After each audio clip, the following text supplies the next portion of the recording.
Uncle எனக்கு 20 ரூபாய்க்கு இட்லி தாங்க. அதுக்கு எதுக்கு டிஃபன் பாக்ஸு? பார்சல் கேட்டால் கட்டி தர போகிறேன். பிளாஸ்டிக் பேப்பர்ல எது சூடா சாப்பிட்டாலும் உடம்புக்கு கெடுதல், அதை தூக்கி போட்டா சுற்றுப்புறத்துக்கு கெடுதல் அப்படின்னு எங்க மிஸ் சொல்லியிருக்காங்க. என்னம்மா சொல்கிற? அப்படியா? ஆமா அங்கிள். 4 இட்லி பார்சல் கட்டுப்பா. இந்தாம்மா. அங்கிள், நான் இப்பதானே பிளாஸ்டிக் பேப்பர் யூஸ் பண்ண மாட்டேன்னு சொன்னேன்.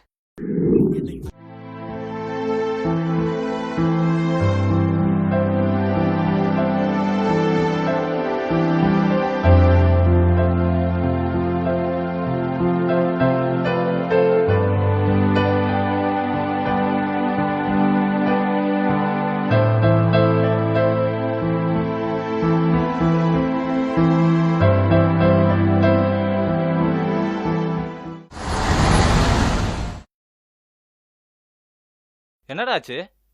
ஏன் சோகமா இருக்க? என்னோட மாடு செத்து போச்சு. எப்படி? கண்ணு போட முடியாம மாடு கஷ்டப்பட்டு இருந்துச்சு.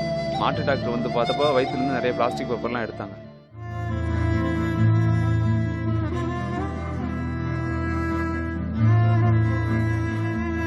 கண்ணு போட முடியாம மாடு செத்து போச்சு.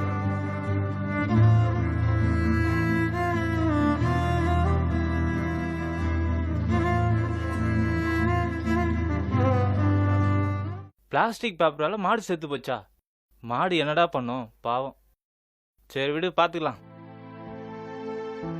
4 இட்லி பார்சல் கட்டுப்பா. பிளாஸ்டிக் பேப்பர்ல எது சூடா சாப்பிட்டாலும் உடம்புக்கு கெடுதல். என்னோட மாடு செத்து போச்சு.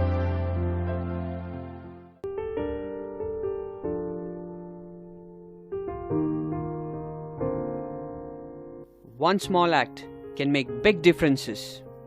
One person's use of plastic leads to human health, environment, cattle, milk, and so many effects. Everything begins from us.